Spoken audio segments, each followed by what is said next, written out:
Hello dear student, welcome back to our YouTube channel Shivam study knowledge. Student, इस वीडियो में class 12 भूगोल geography का एक वायरल पेपर सॉल्यूशन के साथ इस वीडियो में बताने वाला हूं। पेपर का कोड आप देख लीजिए 850 एमक्यू पेपर का कोड है। 26 फरवरी को आपका भूगोल का पेपर है और उस दिन इस पेपर के सारे महत्वपूर्ण प्रश्न आप लोगों को देखने को मिल जाएगा। पूरा पेपर में आपको हल करके बताऊंगा, हर एक प्रश्नों का मैं आपको उत्तर देने वाला हूं। 70 में 70 चाहिए तो इस वीडियो को लास्ट तक जरूर देख लीजिएगा। मैं सभी सब्जेक्ट की तैयारी इस चैनल पर करा रहा हूं, चैनल को भी सब्सक्राइब कर लीजिएगा।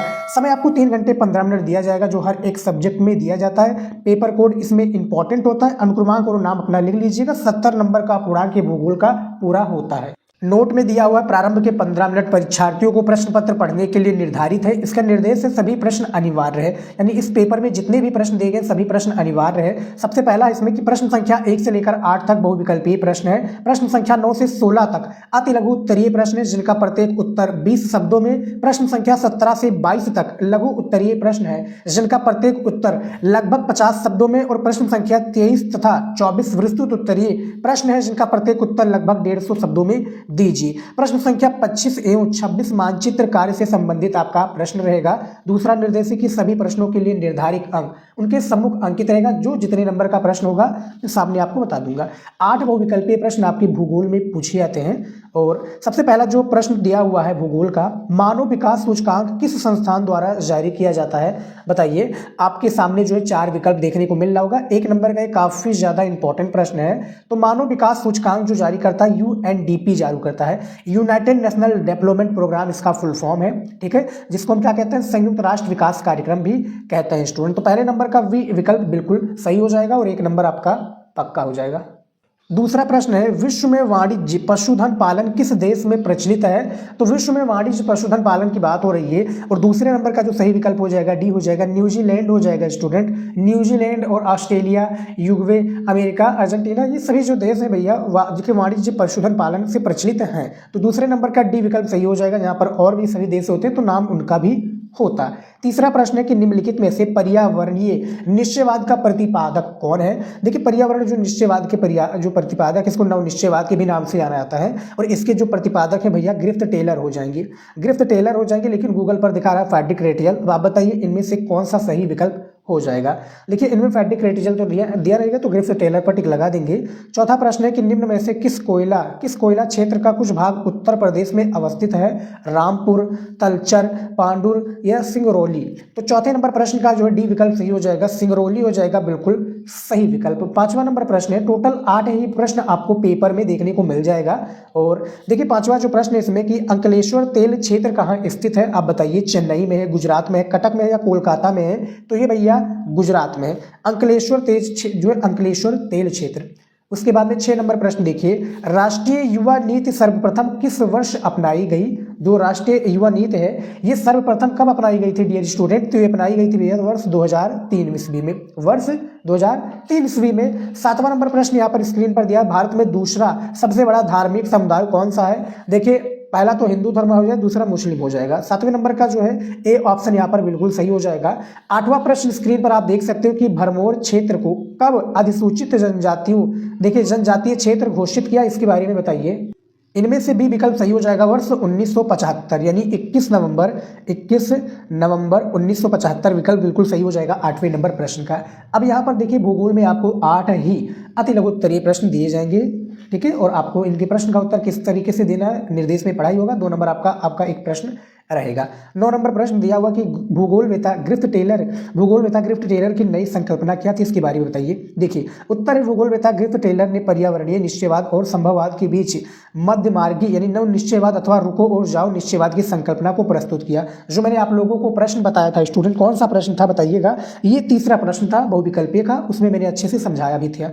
अब आ जाइए 10 नंबर प्रश्न में। देखिए, पूछा गया स्टूडेंट की जनसंख्या वृद्धि की 2 प्रमुख समस्याओं को लिखिए। तो जो जनसंख्या वृद्धि की 2 समस्याएं हैं। ये देखिए, जनसंख्या वृद्धि की 2 समस्याएं हैं। सबसे पहला बेरोजगारी और निर्धनता, ये जनसंख्या वृद्धि की 2 सबसे बड़ी समस्याएं हैं। 1 नंबर इसके लिए, 1 नंबर आपको इसके लिए दे दिया जाएगा। 11 नंबर प्रश्न है, भारवाही पशुओं के नाम लिखिए। जो भारवाही पशु हैं भैया, उनका हमें नाम लिखना है। इसका उत्तर देखिए स्टूडेंट, भारवाही पशु उन पशुओं को कहा जाता है जो कृषि कार्य करने के साथ साथ बोझा या भार ढोने का भी कार्य करते हैं। ऐसे भारवाही पशुओं में बैल, भैंस, भेड़, गधा यानी खच्चर, घोड़े एवं ऊंट इत्यादि सम्मिलित हैं भारवाही पशुओं के नाम में। 12 नंबर जो प्रश्न दिया हुआ है देखिए, अंकीय विभाजक क्या है? जो अंकीय विभाजक है ये कैसे कहते हैं, ठीक है, इसके बारे में बताइए। 2 नंबर का प्रश्न है, इसका उत्तर देखिए, विकसित और विकासशील देशों में सूचना और संचार प्रौद्योगिकी पर आधारित विकास के अंतर को अंकीय विभाजक कहा जाता है। क्या कहा जाता है? अंकीय विभाजक कहा जाता है। तो 12 नंबर प्रश्न का भी उत्तर बता दिया है, ठीक है। अब चलिए देख लेते हैं अगला प्रश्न। ये देखिए 13 नंबर जो प्रश्न दिया हुआ है, स्वर्णिम चतुर्भुज शब्द की व्याख्या कीजिए। 2 नंबर का ही बहुत ही महत्वपूर्ण प्रश्न है। उत्तर है, महानगरों के महामार्गों को जोड़ने वाले मार्ग स्वर्णिम चतुर्भुज कहलाते हैं। जैसे दिल्ली, मुंबई, कोलकाता तथा चेन्नई को जोड़ने वाला मार्ग। आर्थिक रूप से इस सड़क परियोजना का विशेष महत्व है। सड़क परियोजना का क्या है स्टूडेंट? विशेष महत्व है। 14 नंबर प्रश्न है, भारत में जनसंख्या विस्फोट के उत्तरदायी कारक बताइए, जिसके लिए 2 नंबर आपको दिया जाएगा। इसका उत्तर देखिए, भारत में जनसंख्या विस्फोट के उत्तरदायी कारक निम्न है। सबसे पहला है विकास कार्य में तेजी। दूसरा है जन्म दर की तुलना में मृत्यु दर की तीव्रता से घटना, ठीक है। जन्म दर जल्दी बढ़ रही है और जन्म दर की तुलना में मृत्यु दर की तीव्रता से घटना, ये बताया जा रहा है। अब आ जाइए 15 नंबर प्रश्न पे दिया है कि भारत के 2 प्रमुख चावल उत्पादक राज्यों के नाम बताइए। 2 नंबर प्रश्न आपको दिया जाएगा। उत्तर है, भारत के 2 प्रमुख चावल उत्पादक राज्यों के नाम निम्नलिखित है। सबसे पहला पश्चिम बंगाल, यानी टॉप पर आएगा। मान लीजिए कि बहुविकल्पीय में भी पूछ लिया गया ये प्रश्न कि भारत के सबसे अधिक जो है चावल उत्पादक वाला राज्य कौन सा हो जाएगा, तो पश्चिम बंगाल टॉप पर रहेगा। उसके बाद में पंजाब दूसरे पर है। अब गेहूं का यही प्रश्न पूछ लिया था स्टूडेंट, तो गेहूं के मामले में उत्तर प्रदेश टॉप पर रहेगा। दूसरा कौन सा स्थान रहेगा, कमेंट में आप लोग हमें जल्दी से बता दीजिएगा। अब आ जाइए 16 नंबर प्रश्न पे। देखिए, भारत के किस राज्य में सर्वाधिक बॉक्साइट पाया जाता है, इसका एक उपयोग बताइए, जिसके लिए बेटा 2 नंबर आपको दिया जाएगा। उत्तर है, भारत के उड़ीसा राज्य में सर्वाधिक बॉक्साइट पाया जाता है। बॉक्साइट एल्यूमीनियम का एक महत्वपूर्ण अयस्क है, अतः इसका उपयोग एल्यूमीनियम उद्योग में किया जाता है। यानी जो एल्यूमीनियम उद्योग है इनमें क्या है किया जाता है। ये 16 नंबर प्रश्न का भी आपने यानी मैंने उत्तर बता दिया है, आप देख रहे होंगे भैया। अब चलिए देख लेते हैं लघु उत्तरीय प्रश्न, जो कि टोटल आपके पेपर में खासकर भूगोल में 6 प्रश्न दिए जाएंगे। हर एक प्रश्न का उत्तर देने पर आपको 4 नंबर दिया जाएगा। लघु उत्तरीय प्रश्न में 17 नंबर प्रश्न है, ठीक है। 17 नंबर जो प्रश्न है, भारत में पाइपलाइन के परिवहन के साधन के रूप में किन्हीं 3 लाभों का, यानी किन्हीं 3 जो लाभ है लाभों का वर्णन कीजिए, जिसके लिए आपको 4 नंबर दिया जाएगा। उत्तर है, पाइपलाइन परिवहन निम्नलिखित दृष्टिकोण से लाभप्रद है। पहला है, पाइपलाइन परिवहन प्रणाली गैस एवं तरल पदार्थों की लंबी दूरी के परिवहन के लिए सबसे अधिक सुविधाजनक एवं सक्षम प्रणाली है। दूसरा है, पाइपलाइन प्रणाली द्वारा ठोस पदार्थों को घोल में बदलकर सुरक्षित रूप में परिवर्तित किया जा सकता है। यानी सुरक्षित रूप में क्या कर दिया जा सकता है भैया, परिवर्तित किया जा सकता है। उसके बाद में देखिए तीसरा, पाइपलाइन परिवहन द्वारा ऊर्जा की बचत होती है तथा इसे समुद्री जल में भी बिछाया जा सकता है, यानी इसे समुद्री जल में भी बिछाया जा सकता है। और उसके बाद में देखिए 18 नंबर प्रश्न, आर्थिक भूगोल एवं कृषि भूगोल पर एक कृषि भूगोल पर आपको संक्षिप्त टिप्पणी लिखना है और 4 नंबर इसके लिए आपको दिया जाएगा। यानी भूगोल में देखिए 70 नंबर का पूर्णांक है स्टूडेंट, तो उसी के हिसाब से जो पूरा पेपर को डिजाइन किया गया है। इसका उत्तर देख लेते हैं। देखिए, आर्थिक भूगोल के अंतर्गत पर्यावरण और मानव की आर्थिक क्रियाओं के मध्य, देखिए आर्थिक क्रियाओं के जो है मध्य संबंधों का अध्ययन किया जाता है। मानव भूगोल के इस क्षेत्र के अंतर्गत विभिन्न उपक्षेत्र जैसे संसाधन भूगोल, कृषि भूगोल, उद्योग भूगोल, विपणन भूगोल, पर्यटन भूगोल तथा अंतर्राष्ट्रीय व्यापार के भूगोल का अध्ययन किया जाता है। उसके बाद में थोड़ा और है इसमें कि मानव भूगोल के महत्वपूर्ण क्षेत्र आर्थिक भूगोल के अंतर्गत कृषि भूगोल का अध्ययन किया जाता है। कृषि भूगोल के अंतर्गत कृषि एवं कृषि से संबंधित विभिन्न पहलू जैसे फसलों का उत्पादन, जल संसाधन, पशुपालन आदि का अध्ययन किया जाता है। कृषि भूगोल का वर्तमान समय में भी इतना ही महत्व है जितना प्राचीन काल में था। जितना क्या था प्राचीन काल में था। तो ये 18 नंबर प्रश्न का भी मैंने सटीक उत्तर बता दिया है। अब चलिए देख लेते हैं अगला प्रश्न।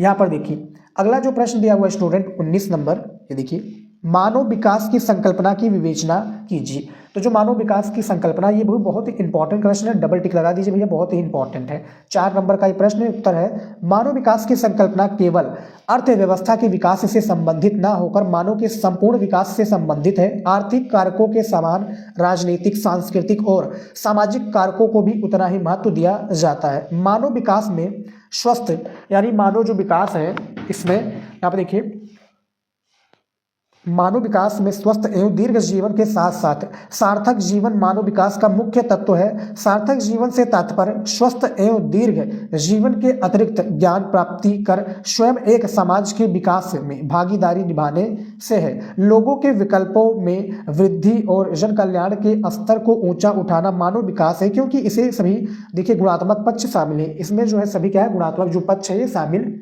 है। तो 19 नंबर प्रश्न भी हो गया। अब चलिए देख लेते हैं 20 नंबर जो प्रश्न है। देखिए इसमें देखिए भूगोल से रिलेटेड भी प्रश्न रहते हैं और मानचित्र भरने का वीडियो मैंने तो बना ही दिया है, आप लोगों ने देखा ही होगा। 20 नंबर प्रश्न है, मिश्रित कृषि एवं डेयरी कृषि में क्या अंतर है? जो मिश्रित कृषि एवं डेयरी कृषि इसमें अंतर होता है, ये 4 नंबर का प्रश्न है। उत्तर देखिए, मिश्रित कृषि एवं डेयरी कृषि में निम्नलिखित अंतर है। पहला, मिश्रित कृषि में इस कृषि में फसलों के साथ देखिए पशुओं का भी पालन किया जाता है। फसलों में खाद्य फसलें उत्पन्न की जाती है मिश्रित कृषि में, और इस प्रकार देखिए इस प्रकार की कृषि अधिक जनसंख्या वाले जो क्षेत्रों में की जाती है। अब देख लेते हैं डेयरी कृषि। डेयरी कृषि में केवल पशु ही अधिक पाले जाते हैं और डेयरी कृषि में पशुपालन दूध एवं दूध उत्पाद मांस तथा ऊन के लिए किया जाता है, और इस प्रकार की कृषि नगरीय एवं औद्योगिक केंद्रों के निकट की जाती है। ठीक है, तो यहाँ पर आप देख सकते हो कि मिश्रित कृषि का और डेयरी कृषि में क्या अंतर है। प्रश्न इस तरीके से भी बेटा पूछा जा सकता है कि विभेद कीजिए। अब विभेद भैया अंतर ही होता है, इंग्लिश में हम इसको डिफरेंस कहते हैं, याद रखिएगा। तो 20 नंबर प्रश्न भी हो चुका है। अब देख लेते हैं अगला प्रश्न। देखिए जो अगला प्रश्न दिया हुआ है 21 नंबर, देखिए उपग्रह संचार ने किस प्रकार संचार के क्षेत्र में क्रांति लाई है, उदाहरण सहित स्पष्ट कीजिए। उदाहरण सहित हमें स्पष्ट करना है। 4 नंबर इसके लिए दिया जाएगा। उत्तर है, उपग्रह संचार ने निम्न प्रकार से संचार के क्षेत्र में क्रांति लाई है। सबसे पहला है, इससे एक साथ पृथ्वी के सभी भागों में सूचनाओं का प्रसार संभव हुआ है। दूसरा, इससे मौसम संबंधी घटनाओं की भी जानकारी प्राप्त होती है, जैसे धूप, वर्षा, ओला इत्यादि।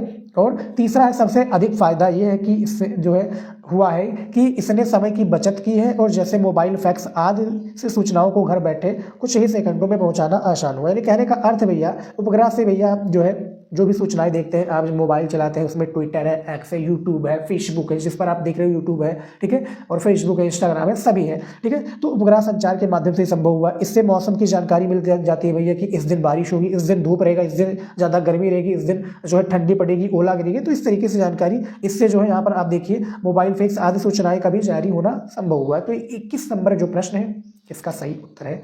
अब आ जाइए 22 नंबर प्रश्न में। देखिए पूछा गया है, उत्तर प्रदेश के 10 लाखी नगरों की विशेषताओं का परीक्षण कीजिए। 4 नंबर का ये प्रश्न है। उत्तर है, उत्तर प्रदेश भारत का सर्वाधिक जनसंख्या वाला राज्य है। वर्ष 2011 की जनगणना के अनुसार 4 करोड़ यानी 45 करोड़ जनसंख्या जो है शहरी क्षेत्रों में रहती है। राज्य में 10 लाख या अधिक आबादी वाले वैधानिक नगर क्रमशः लखनऊ, कानपुर, गाजियाबाद, फिर आगरा, मेरठ, वाराणसी व प्रयागराज में है। कुछ विगत वर्षों से जनसंख्या बढ़ रही है। 10 लाखी नगरों की विशेषताओं का उल्लेख निम्न प्रकार है। यानी जो 10 लाखी भैया नगर है, देखिए सबसे पहला जो है शहरीकरण का तीव्र विकास जो लोगों को आकर्षित कर रहा है। दूसरा है रोजगार के अवसरों का सृजन। तीसरा है आर्थिक क्षमताओं और रोजगार के अवसर की उपलब्धता। और चौथा है गांवों से शहर में लोगों का तीव्र पलायन। और पांचवा है मूलभूत शिक्षा, स्वास्थ्य, परिवहन आदि का उचित विकास। ये उत्तर प्रदेश के 10 लाखी नगरों की विशेषताएं हैं। और उत्तर प्रदेश भारत का सबसे अधिक जनसंख्या वाला राज्य। वर्तमान में बात करूं तो लगभग 24 करोड़ जनसंख्या केवल उत्तर प्रदेश में ही निवास करती है, जो कि भारत के पूरे जो है सबसे अधिक है। ठीक है, चलिए देख लेते हैं अगला प्रश्न। अगले टाइप के जो प्रश्न आपके रहेंगे वो दीर्घ उत्तरीय प्रश्न रहेगा, जो कि आपका पेपर में यहाँ पर 6 नंबर का एक प्रश्न दिए जाएंगे स्टूडेंट। ठीक है, 6 नंबर का एक प्रश्न होगा। 23 नंबर प्रश्न दिया है, मानव भूगोल के अर्थ एवं विषय क्षेत्र का वर्णन कीजिए। तो जो मानव भूगोल का अर्थ एवं विषय क्षेत्र है इनका हमें वर्णन करना है, जिसके लिए बेटा आपको कितने नंबर दिए जाएंगे? इसके लिए आपको 6 नंबर दिए जाएंगे। अथवा करके देखिए, भारत में मलिन बस्तियों की समस्याओं का वर्णन कीजिए। इन दोनों में से केवल एक ही प्रश्न का उत्तर आपको कॉपी में लिखना रहेगा। 24 नंबर प्रश्न है, विश्व में उद्योगों की अवस्थिति को प्रभावित करने वाले विभिन्न कारकों का वर्णन कीजिए। अथवा करके है, भारत में कोयला उत्पादक क्षेत्रों का वर्णन कीजिए। तो इन दोनों में से केवल एक ही प्रश्नों का आपको जो है स्टूडेंट उत्तर देना रहेगा। अब आ जाइए मानचित्र कार्य से संबंधित प्रश्न में। देखिए जैसे 25 नंबर प्रश्न दिया है, भारत के दिए गए रेखा मानचित्र में उपयुक्त चिन्हों द्वारा निम्नलिखित को दर्शाइए और उनके नाम भी लिखिए। तो आपको दर्शाना है, उसको नाम भी लिखना है। देखिए ये भारत से रिलेटेड प्रश्न है जिसमें 5 प्रश्न आपको दिए जाएंगे, हर एक प्रश्न का उत्तर देने पर आपको आधा नंबर, और जब इसको मानचित्र यानी मैप में दर्शाओगे तो आधा नंबर, यानी 1 नंबर एक प्रश्न पर दिया जाएगा, 2 आपको कार्य करना पड़ेगा। पहला न्यूनतम जनसंख्या घनत्व वाला जो है, एक प्रकार से जो है राज्य कौन सा हो जाएगा, तो भैया न्यूनतम जनसंख्या घनत्व वाला राज्य कौन सा हो जाएगा, अरुणाचल प्रदेश हो जाएगा शायद, ठीक है, अरुणाचल प्रदेश हो जाएगा। उसके बाद में दूसरा न्यूनतम नगरीय जनसंख्या प्रतिशत वाला राज्य, तो शायद हिमाचल प्रदेश हो जाएगा, ठीक है। और तीसरा यहाँ पर देखिए पश्चिम बंगाल में कोयले की खान कौन सा है, रानीगंज हो जाएगा। बताइएगा क्या मैं सही बोल रहा हूँ, रानीगंज हो जाएगा। उसके बाद में चौथा है, तीसरा है पश्चिम बंगाल की कोयले की खान, तो रानीगंज। चौथा है इस प्रदेश के तेल शोधक कारखाना, तो मथुरा हो जाएगा, यानी उत्तर प्रदेश की बात हो रही है। उसके बाद में देखिए पांचवा, गुजरात का राजधानी नगर कौन सा हो जाएगा, तो गांधीनगर हो जाएगा। गुजरात का राजधानी नगर तो गांधीनगर सही हो जाएगा। और आप लोगों को इसको दर्शाना है। मानचित्र कैसे दर्शाना है इस पर मैंने वीडियो ऑलरेडी अपने चैनल पर बना ही रखा है। अब चलिए देख लेते हैं अगला प्रश्न। देखिए 26 नंबर जो प्रश्न है, विश्व के दिए गए रेखा मानचित्र में उपयुक्त चिन्हों द्वारा निम्नलिखित को दर्शाइए एवं उनके नाम भी लिखिए, यानी उपयुक्त को दर्शाना है, उसके नाम भी लिखना है। पहला सर्वाधिक जनसंख्या वाला महाद्वीप कौन सा हो जाएगा, अफ्रीका हो जाएगा, ठीक है। सर्वाधिक जनसंख्या वाला महाद्वीप यहाँ पर बताइए, अफ्रीका हो जाएगा, एशिया हो जाएगा। देखिए सर्वाधिक जनसंख्या वृद्धि वाला महाद्वीप एशिया शायद हो जाएगा, ठीक है, एशिया हो जाएगा स्टूडेंट, ठीक है। उसके बाद दूसरा भूमध्य सागरीय का पतन बंदरगाह एक मसौली हो जाएगा, ठीक है, मसौली। उसके बाद तीसरा मध्य अमेरिका की प्रमुख जहाजी नगर कौन सी हो जाएगी, तो पनामा नहर हो जाएगी। और चौथा जापान की राजधानी नगर, तो टोक्यो हो जाएगा। पांचवा महाल झील, देखिए महान झील क्षेत्र की एक प्रमुख झील कौन सी हो जाएगी, तो सुपीरिया झील हो जाएगी, सुपीरिया झील हो जाएगी। तो इसमें भी सेम प्रोसेस है। संसार का मानचित्र कैसे बनाएंगे, संसार और भारत का मानचित्र दोनों का मैंने एक ही वीडियो कंबाइंड वीडियो बना दिया, वो जाकर देख लीजिएगा, ठीक है। Shivam study knowledge YouTube channel को सब्सक्राइब कर लीजिए, लाइक कर दीजिए, शेयर कर दीजिए, कॉमेंट करके बताइए अगला वीडियो आपको किस टॉपिक पर, किस सब्जेक्ट पर चाहिए। फॉलो नहीं किया भैया इंस्टाग्राम पर फॉलो कर लीजिएगा, और टेलीग्राम भी ज्वाइन कर लीजिए इंपॉर्टेंट PDF नोट्स वगैरह फ्री में पाने के लिए, ठीक है। तो ये भूगोल का पेपर था, मैंने आपको पूरा बता दिया है। और भी कोई टॉपिक पर जो है वीडियो चाहिए, सभी पर मैं वीडियो बनाता हूँ, बस कमेंट कीजिए और चैनल को प्लीज सब्सक्राइब कर लीजिए। मिलते हैं नेक्स्ट वीडियो में नए टॉपिक के साथ। जय हिंद।